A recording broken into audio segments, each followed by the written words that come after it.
Buenos días, es un gusto volverlos a ver, aunque sea de esta manera virtual. Desde todo mi corazón, espero que todos se encuentren bien, así como sus familias. Espero que todos se estén quedando en casa. Yo sé que sobre todo a su edad es difícil hacerlo, pero es una cuestión de salud pública realmente, donde no solamente están ustedes en riesgo, sino se ponen en riesgo si llegaran a salir a todas las demás personas. Entonces, de verdad, por favor, quédese en casa, especialmente ahora que también yo sé que viene la Semana Santa. Ya habrá mucho tiempo para salir a festejar después. Bueno, antes de comenzar, algunas noticias. Lo primero, acerca de sus notas, presento mi más sincera disculpa. Realmente este cambio me ha llevado a algunos atrasos en calificaciones y en el ingreso de notas. He recibido varios correos de ustedes preguntando por sus notas. Entonces, yo mandé uno durante este fin de semana, pero también tuve que ponerme a hacer precisamente este video. Entonces, no he tenido mucho tiempo para avanzar. Yo les pido que revisemos por ahí del martes por la tarde o miércoles a mediodía para ver cómo vamos con sus notas. Yo espero a más tardar tener sus notas el miércoles. Yo espero tenerlas ya para el lunes, pero si no están el lunes, ustedes van a ir viendo avances en cuanto que se van subiendo notas, pero espero terminar completamente para el miércoles a más tardar, insisto. Bien, la otra cuestión es que, como ustedes ya sabrán, esta es la última clase antes de Semana Santa. Entonces, después de esta presentación, ya no habrá más hasta que volvamos el 13 de abril. Hasta el momento, lo que se sabe es que el toque de queda ha quedado hasta el 12, pero esto puede cambiar. Entonces, yo lo que les pido es que estén atentos a las fuentes oficiales de información de la Universidad Rafael Landívar para saber cuándo y cómo volveremos después de Semana Santa.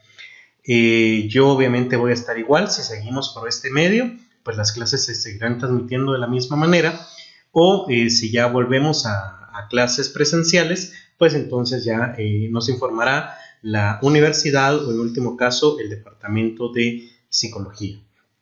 Bien, ya retomando el tema de la clase, antes que nada quiero hacer un cierre sobre las exposiciones de todos los grupos anteriores. Si se recuerdan, el tema abordado por los 5 grupos fue en general el conflicto armado interno. Los primeros 2 grupos fue acerca de los gobiernos revolucionarios de 1944 a 1954 de Arévalo y Arbenz, que ya abordé en su debida clase. Y luego la clase que ya no pude comentar fue acerca del conflicto armado interno.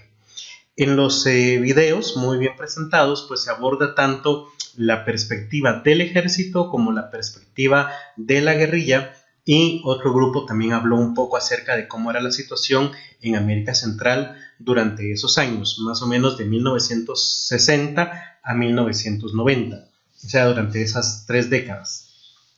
Bien, en términos generales, lo que debemos saber es que durante estos años realmente Guatemala se ve envuelta en la Guerra Fría. Si ustedes se recuerdan, la Guerra Fría es producto de la Segunda Guerra Mundial.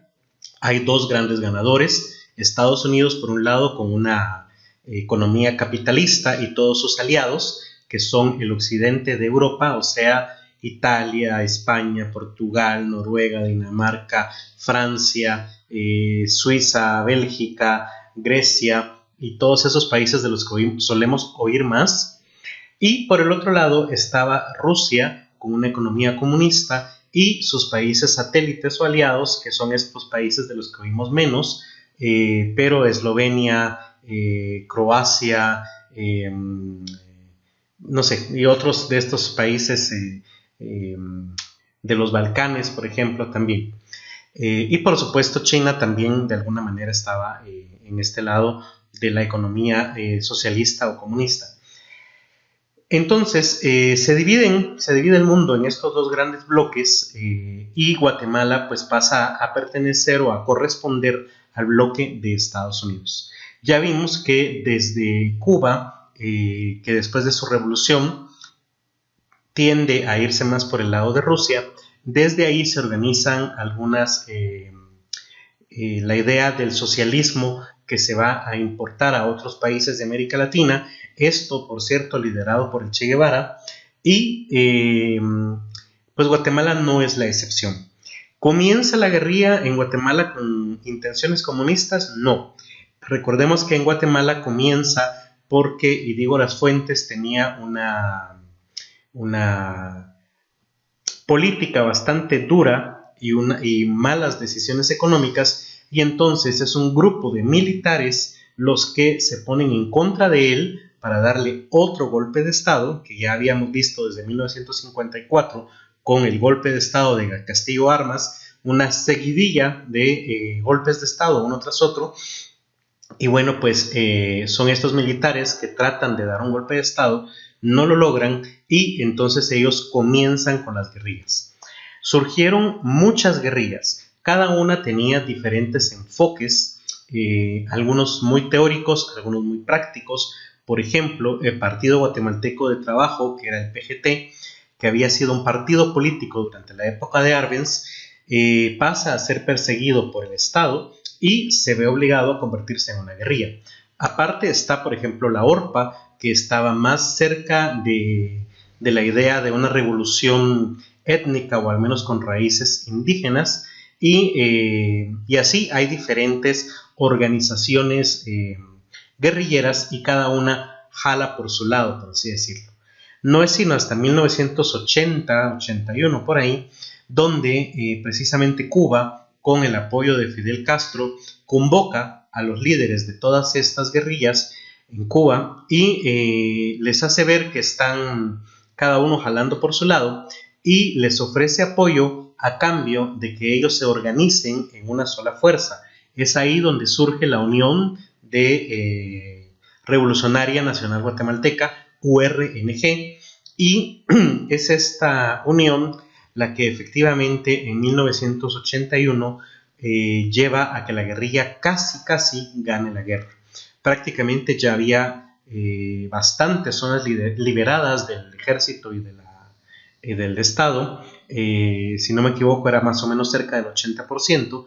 La guerrilla estaba prácticamente en Misco, preparando su última entrada a la capital, y es ahí donde el ejército se ve obligado a tomar una decisión drástica, y es dar otro nuevo golpe de Estado y poner en el poder a una persona que ellos consideraban que podía ser un líder, que podía tomar decisiones pues un tanto drásticas,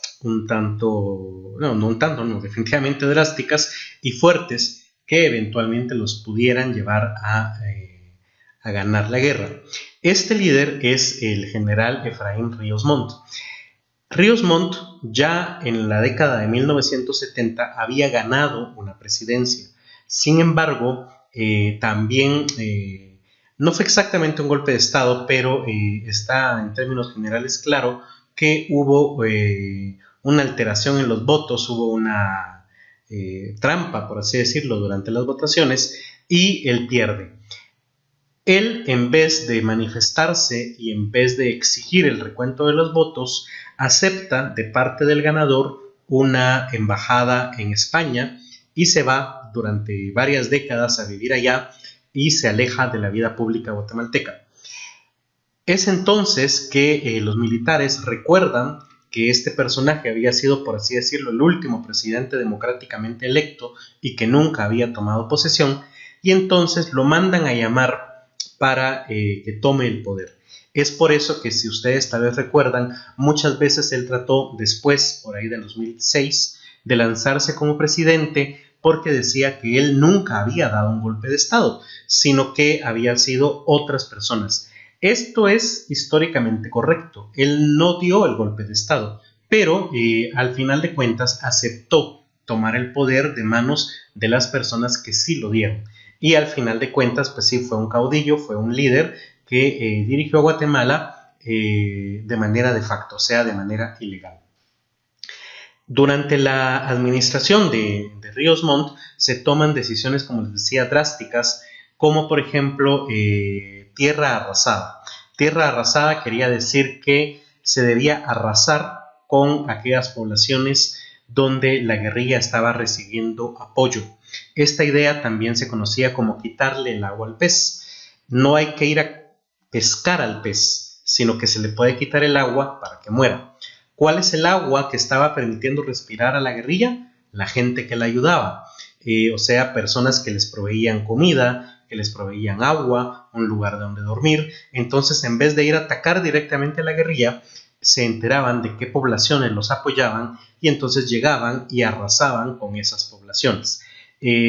Básicamente llegaba el ejército, dividía a la población en hombres y mujeres, a veces a los niños también, y usualmente los mataban, los quemaban y trataban de dar castigos ejemplares para que ejemplares entre comillas, para que otras poblaciones no se animaran a apoyar a la guerrilla.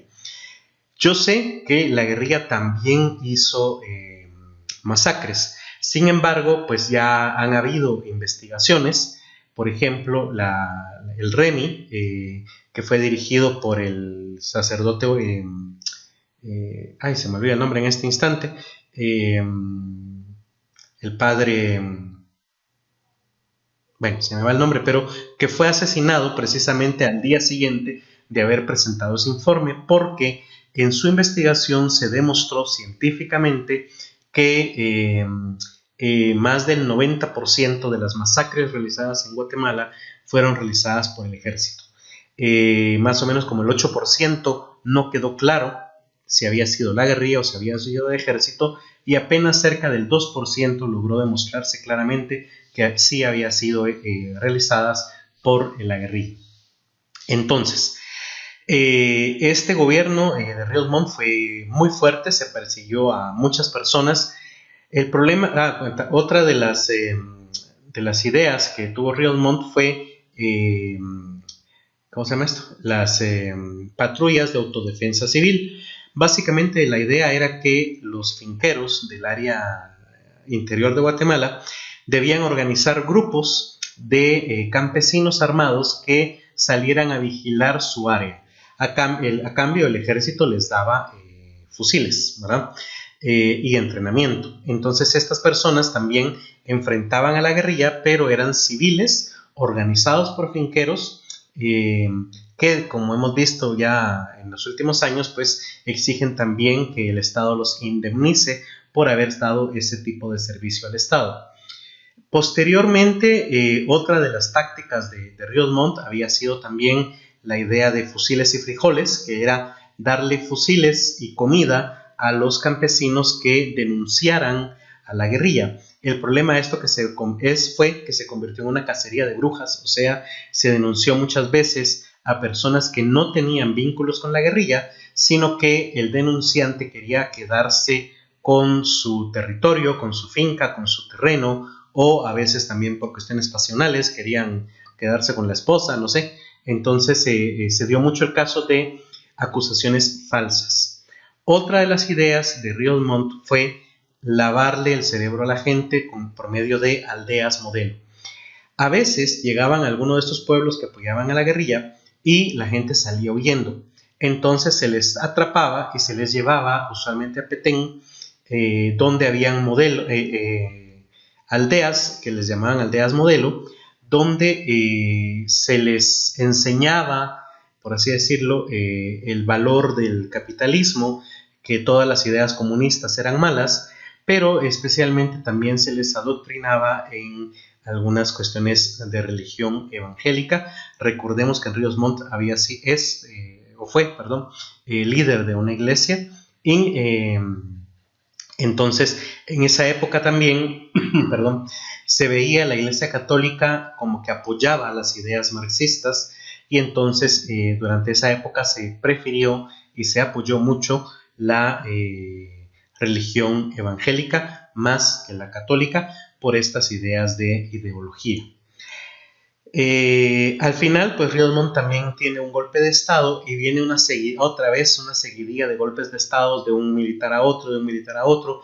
Hay un único momento de Méndez Montenegro, que fue un presidente teóricamente electo popularmente, pero pues al final en la historia nos hemos dado cuenta que Méndez Montenegro pues de alguna manera fue dirigido por militares. Entonces, aunque sí fue un gobierno democrático, la verdad es que tuvo los mismos tintes militares, y el punto es que durante esa época se vivió mucha represión, la gente vivía con mucho miedo,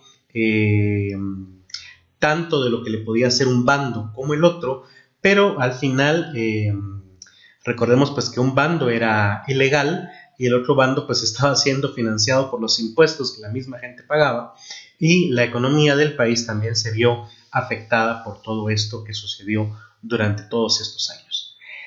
Centroamérica en general no era la excepción. Sabemos que en El Salvador hubo una historia muy similar de guerrilla con el FMLN, Farabundo Martí. En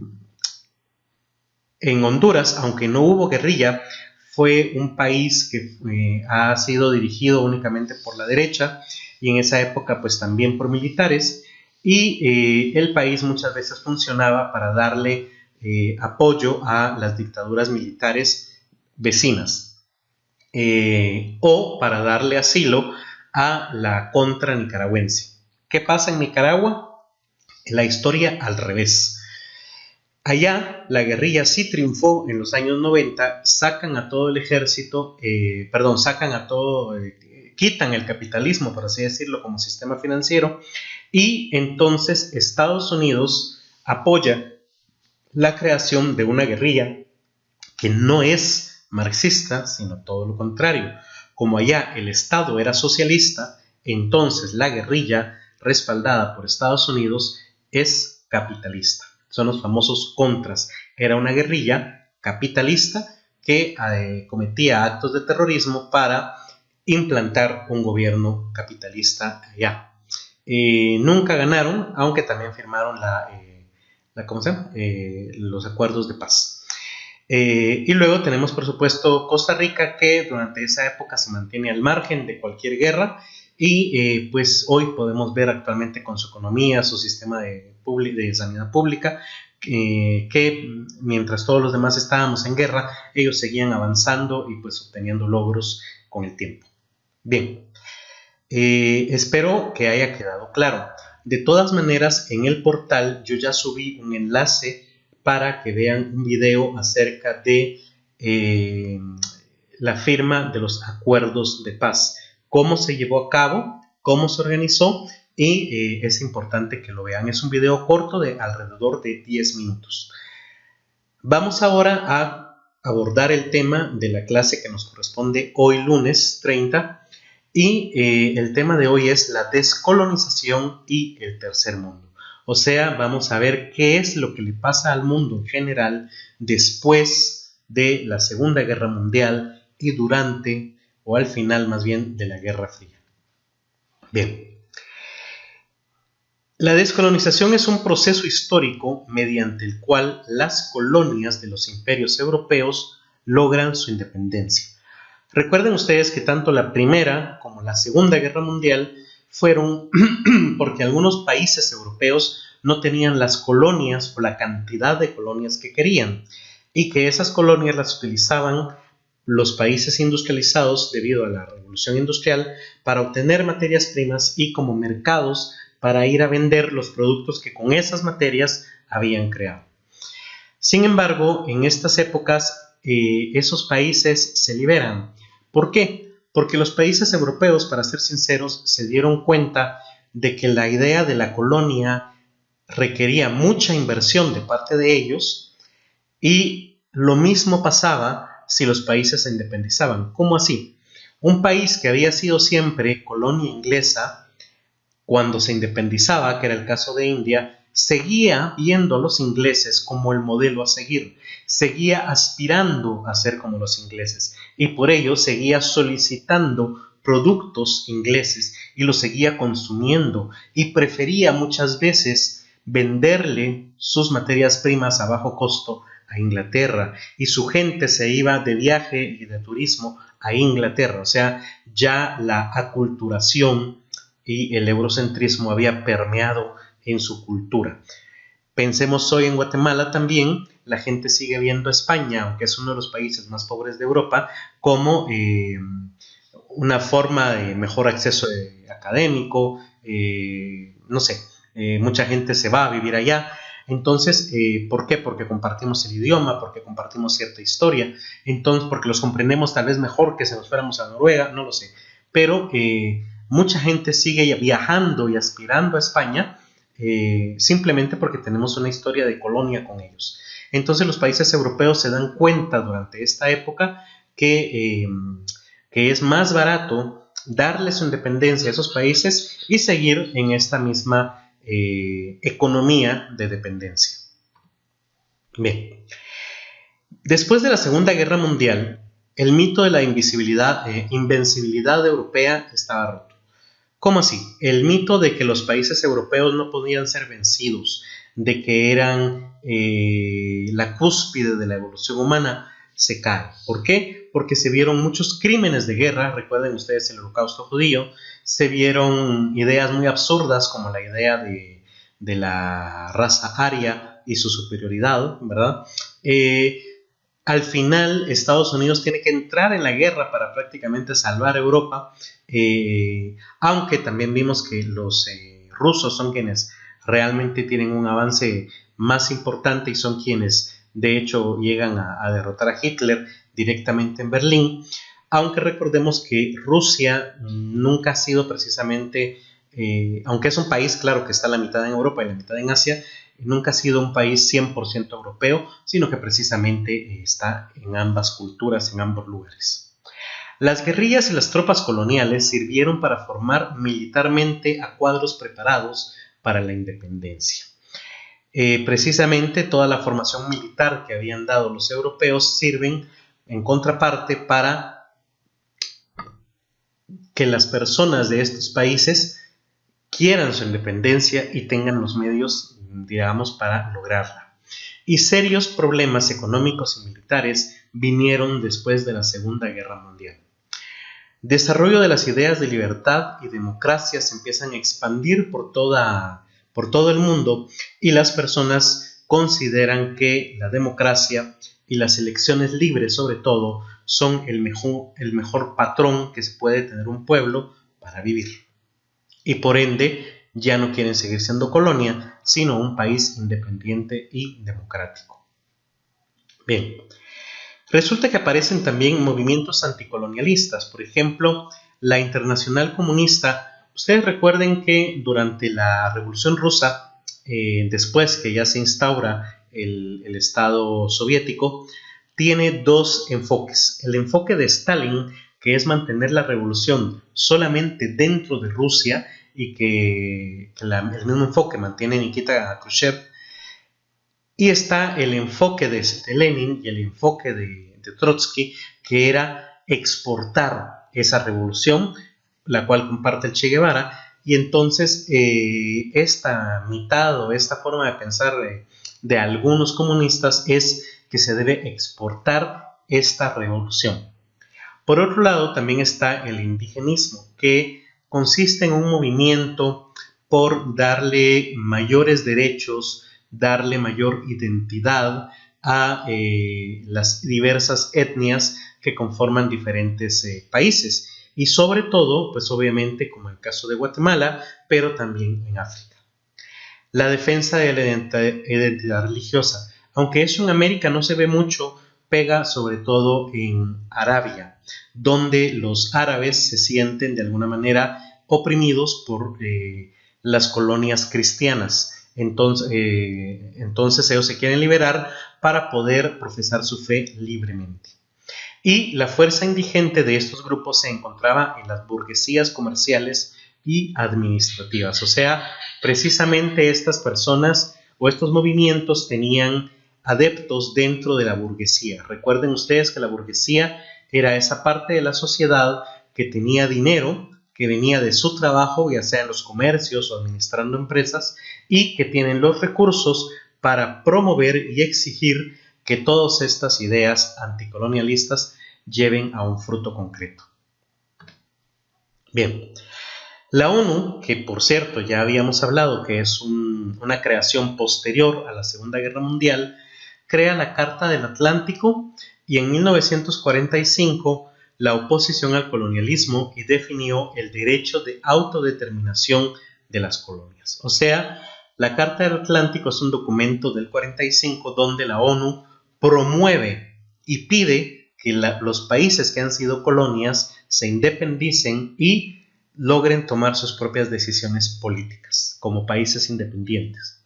Esto actúa como una conciencia crítica del colonialismo y da voz a las colonias. O sea, en la ONU se promueve la independencia. Bueno, ¿y qué tiene que ver entonces la Guerra Fría con todo esto? Tanto Estados Unidos como la Unión de Repúblicas Socialistas Soviéticas se oponían al colonialismo. ¿Por qué? Porque ellos querían ampliar el rango de países que fueran sus países satélites. Y entonces, si habían pequeñas colonias que seguían respondiendo a Holanda, a Inglaterra, a Francia, eran territorios donde ellos no tenían injerencia. Además, como les decía, precisamente estos dos países eran los que se habían dado cuenta que salía más barato tener países satélites que tener colonias. En Estados Unidos, su origen colonial y la defensa de los valores democráticos predisponían a defender la emancipación de estos países. O sea, como Estados Unidos había sido una colonia en 1700 y pico de Inglaterra, entonces ellos querían promover la independencia de todas esas colonias. Y la URSS mantuvo una fuerte hostilidad a los imperios coloniales por motivos ideológicos y atraer a su bloque a nuevos países. Si ustedes se recuerdan, la Revolución Rusa, a quien votó fue al zar Nicolás II. Y entonces, si se recuerdan también, eran las monarquías, o sea, los reyes, quienes empezaron con la idea de las colonias. Así que la URSS también, por su propia historia, estaba en contra de las colonias.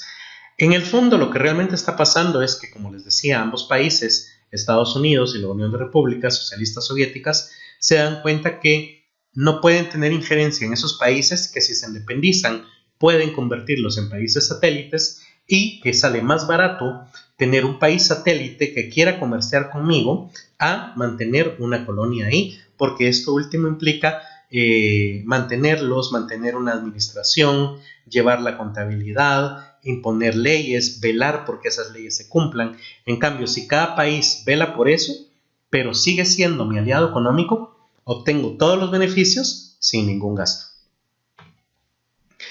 La conferencia de Bandung ayuda a movimientos independentistas. En esta conferencia la idea fue unificar a las colonias para que expresaran su sentir. Impedirá la instrumentalización de los nuevos países por parte de alguno de los bloques en conflicto, lo cual fue una buena iniciativa, pero realmente no se llevó a cabo. Y condena el imperialismo, que ya habíamos visto, y que también un poco el imperialismo implica estas ansias de Estados Unidos y de la Unión de Repúblicas Socialistas Soviéticas por incluirlos en sus países satélites. Bueno, ahí tenemos algunas de las conferencias también y los temas discutidos en cada una de ellas. Las etapas del proceso descolonizador. De 1945 a 1995 se afectó el continente asiático y el Oriente Medio. Supuso la toma de conciencia del tercer mundo y del no alineamiento. A ver, del 45, que es cuando termina la Segunda Guerra Mundial, al 95 es cuando muchos países se terminan de independizar. Aunque a ustedes les parezca raro, pero muchos países todavía en 1995 estaban empezando por obtener su independencia, sobre todo en Oriente Medio, donde actualmente está la mayoría de guerras, y vamos a ver eso en esta clase al final y la siguiente clase. El punto es que entonces se da cuenta que existe un tercer mundo. ¿A qué se refiere? El primer mundo, teóricamente, es aquel que está industrializado, o sea, Europa, Estados Unidos. El segundo mundo es el país industrializado, pero socialista o comunista, o sea, Rusia. Y entonces el tercer mundo somos todos esos pequeños países que no tenemos industria, pero que proveemos las materias primas para ella. A eso se refiere el tercer mundo. En 1955 al 70 se expande el fenómeno descolonizador por África y el importante papel de la ONU en los procesos descolonizadores. O sea, la ONU era un ayudante a que estos países se independizaran y dejaran de ser colonia, y concretamente durante estos años del 55 al 70 se aplica especialmente en África. Y del 70 a la actualidad se terminan de independizar las últimas colonias africanas, aunque todavía hoy, 2020, hay territorios que se consideran no autónomos, o sea, colonias. Y ahí tenemos algunos países independizados en los últimos años. En Oriente, que este es tema de la siguiente clase, pero vamos a ver que en Oriente precisamente es donde tenemos los problemas actuales que son directamente resultado de este proceso de descolonización. Lo mismo pasa con Israel, que bueno, obviamente es parte del Oriente. Aquí vemos en esta presentación, si ustedes se fijan, primero el área verde es Palestina. Seguramente ustedes han oído hablar de Palestina y el problema que tiene con Israel. Por resumirlo rápidamente, aunque insisto que la clase siguiente lo vamos a ver más detalladamente, tal vez han oído escuchar de la Guerra de los 6 días. ¿Qué pasa con la Guerra de los 6 días? Básicamente, después de la Segunda Guerra Mundial y que se descubre el holocausto que sufrieron los judíos en manos de los nazis, se propone en la ONU que los judíos formen un país. Ese país se va a llamar Israel, y como los judíos son una etnia dispersa por todo el mundo, la idea es que en un lugar ellos lleguen a fundar su país. Se les ofrecen muchos lugares, incluso Argentina estaba dispuesta a donar un pedazo de su territorio para que ahí se creara Israel, pero los judíos querían la misma tierra de la que habla el Antiguo Testamento, que obviamente es su religión.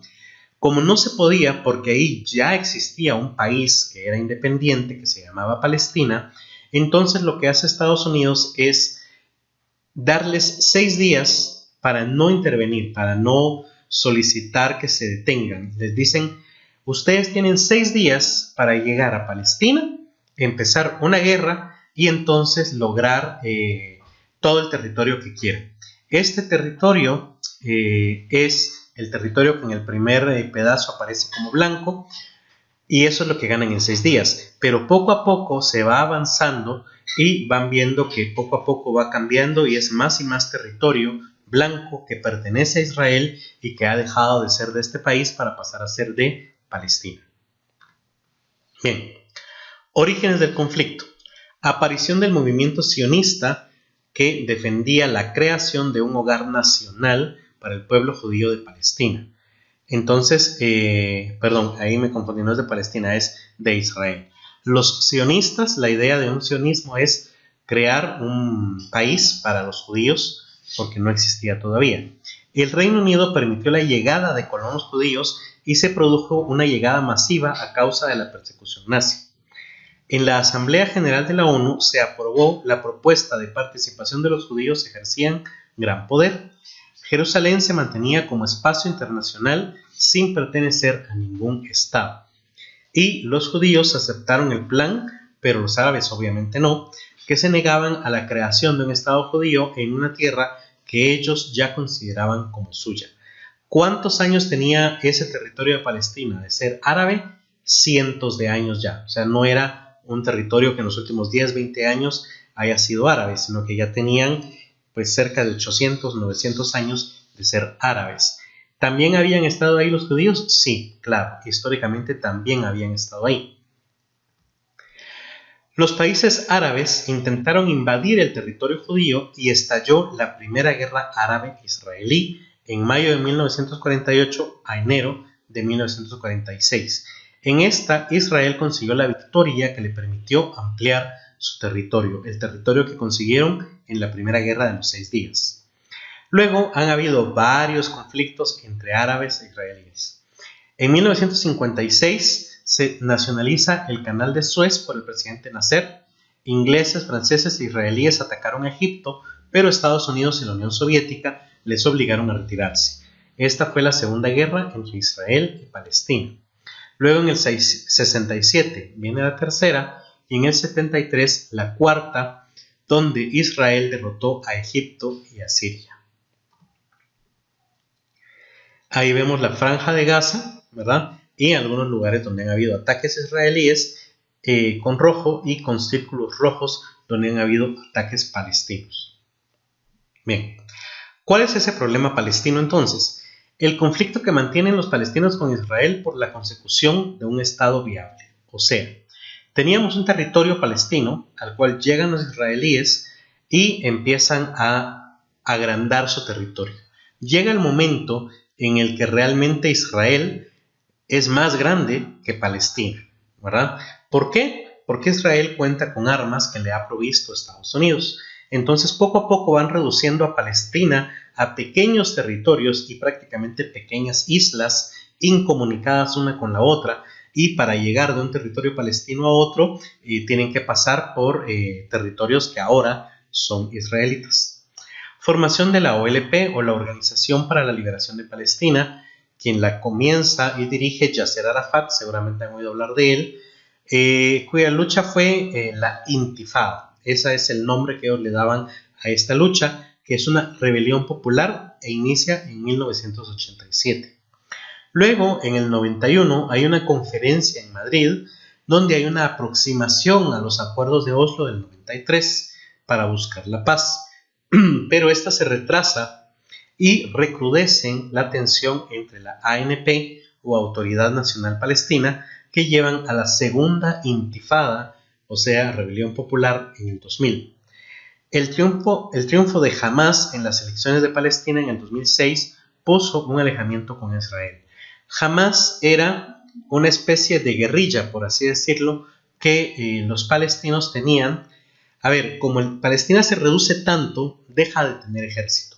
Entonces, quienes habían pertenecido a ese ejército se unen en esta organización llamada Hamás, que para los palestinos es su ejército, pero para los israelitas la consideran una organización guerrillera o terrorista. El punto es que Hamás después se convierte en un partido político, gana las elecciones de Palestina, y entonces obviamente Israel se cierra las puertas a cualquier negociación, porque no quieren negociar con un grupo que ellos consideran terrorista. Durante esta época surgen nuevos países: Irak, Irán, Egipto y Siria. Ustedes dirán, son precisamente donde hay actualmente conflictos armados de parte de Estados Unidos, y efectivamente es así. Eso lo vamos a ver en la siguiente clase. ¿Por qué? Solo les pido que miren los mapas y se den cuenta que hay unas líneas excesivamente rectas, ¿sí? Sobre todo en el caso de Egipto. Esto implica que estos países fueron inventados, ¿sí? Fueron creados y precisamente por los que habían sido sus colonizadores. Bien, vemos en este mapa de África los países que se han ido independizando. Vemos en morado los que se independizaron primero, hasta llegar al anaranjado aquellos países que se terminaron de independizar en la década de 1980 más. Y vemos la herencia colonial, donde el desarrollo alto se ve de color naranja fuerte y en naranja pálido un desarrollo bajo. Si se dan cuenta, entre un desarrollo medio y bajo se encuentran precisamente la mayoría de países que han sido colonias. ¿Qué problemas tienen estos nuevos países que se independizaron? Empobrecimiento económico. Son países tercermundistas con una economía muy pobre. Insuficiencia de las estructuras sanitarias y educativas. Todos estos países tenemos pues una sanidad pública muy pobre, que es lo que estamos viendo actualmente con el tema del COVID, y también una educación pues baja para los estándares mundiales.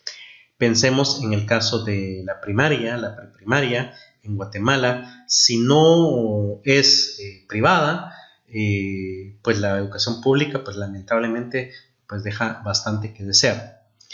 Inestabilidad política. ¿Cómo así?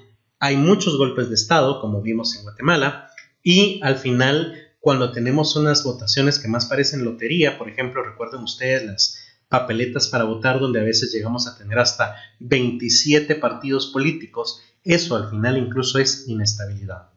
Asolados por conflictos internos, como el caso del enfrentamiento o el conflicto armado interno de Guatemala, o la actual división, que al final todavía existe en Guatemala, ideológica, y desacuerdos por el trazado de sus fronteras, como el caso de Guatemala con Belice, ¿verdad? Donde ha habido que tener diferentes votaciones para ver si se logra llegar a un acuerdo, o en África sobre todo, donde esas divisiones tampoco quedan muy claras. Y entonces se forma el tercer mundo. Después del siglo XX se conformó un grupo de países que padecían una situación de subdesarrollo económico y de pobreza. Esos países pobres y subdesarrollados van a ser el tercer mundo. Actualmente, con toda la rectificación política que ha habido, es feo o no es políticamente aceptable hablar de tercer mundo o países subdesarrollados. Se nos llama usualmente países en vías de desarrollo, pero al final no es una forma más que de decirlo con palabras bonitas. El economista Alfred Sobey definió este grupo de países como tercer mundo, que se contrapone a los países capitalistas desarrollados del primero y a los países socialistas, pero también industrializados, del segundo, como ya lo había dicho antes. También se les denomina países subdesarrollados o países en vías de desarrollo, como les había dicho. Ok, ¿cómo evolucionan económicamente estos países? Debido a los problemas todavía de su época colonial, la economía no se desarrolla y todavía se sigue pensando en las necesidades de la metrópoli. O sea, todavía seguimos pensando que lo que debemos hacer es atraer la inversión extranjera, como si en el extranjero, como que si esa fuera la salvación, ¿verdad? O en proteger especialmente las exportaciones, porque lo que se necesita es eso, vender allá, vender en la metrópoli, sea Madrid o sea Nueva York o sea Florida. La cosa es que si ustedes se fijan, y de hecho en las actuales decisiones de esta crisis, más o menos esta es la idea, sigue siendo, ¿no? Proteger solamente a aquellos que exportan o proteger la economía que esté subordinada a los intereses de las grandes inversionistas extranjeros. Esto lleva a una inestabilidad política, o sea, mucha crítica a los gobiernos de turno y pues también acompañado de la corrupción. ¿Qué características tiene este subdesarrollo? Desarticulación de la agricultura, o sea, tenemos una mala agricultura, aunque seamos países principalmente agricultores, estamos desprotegidos ante cualquier cuestión, ante cualquier virus, ante cualquier plaga que pueda llegar a afectar a nuestra agricultura. Hay un crecimiento demográfico muy elevado, o sea, tenemos más gentes de las que se pueda mantener, y eso lleva, por cierto, a la migración. Sin embargo, aquí quiero aclarar también que no siempre es esta idea simplista de que el pobre es pobre porque quiere, o que los pobres tienen muchos hijos, sino que también tiene mucho que ver con la educación sexual que se dé, que en Guatemala no se da, por cuestiones ideológicas otra vez. El recurso al endeudamiento, veámoslo en esta crisis otra vez, viene la crisis del COVID y lo primero que se hace es pedir dinero prestado a las grandes corporaciones o instituciones mundiales. Aparición de desigualdades económicas y sociales extremas, o sea, ustedes pueden ver en zonas como la zona 14 edificios de lujo con piscina de 20 niveles, con carros último modelo, y a la par o a 10 metros covachas, ¿verdad? O casas de adobe. Y un grave déficit educativo. Otra vez, educación de muy bajo nivel, al menos para la educación pública. El neocolonialismo entonces lleva a la dependencia financiera. Todo el dinero, toda la economía que tenemos va a depender de esos países grandes que van a decidir qué nos quieren comprar y qué no. Una dependencia tecnológica. Necesitamos respiradores para la gente que tiene coronavirus, hay que mandarlos a importar. Necesitamos medicina para la gente con coronavirus, hay que mandarla a importar. No fabricamos nada de eso. Y una dependencia comercial. Quiero vender algo a nivel mundial, debo llevarlo primero a una de estas metrópolis para que de ahí sea más fácil difundirlo al mundo. Entonces, vemos en este esquema, por ejemplo, del sur de América hacia el norte, se va pago por tecnología, pagos por deuda externa y pagos por y nosotros les enviamos materias primas. Y de regreso ellos nos regresan tecnología, nos dan préstamos y nos dan productos manufacturados con las mismas materias primas que antes les vendimos. Muy bien, llegamos así entonces al final de esta clase. Les recuerdo, por favor, que deben comentar el video aquí en esta plataforma de YouTube, no en el portal, aquí, para obtener su asistencia. Espero otra vez que todos estén bien, que estén saludables, y les recuerdo que deben estar pendientes de los comunicados oficiales de la Landívar para saber cómo vamos a retomar a partir de después de la Semana Santa.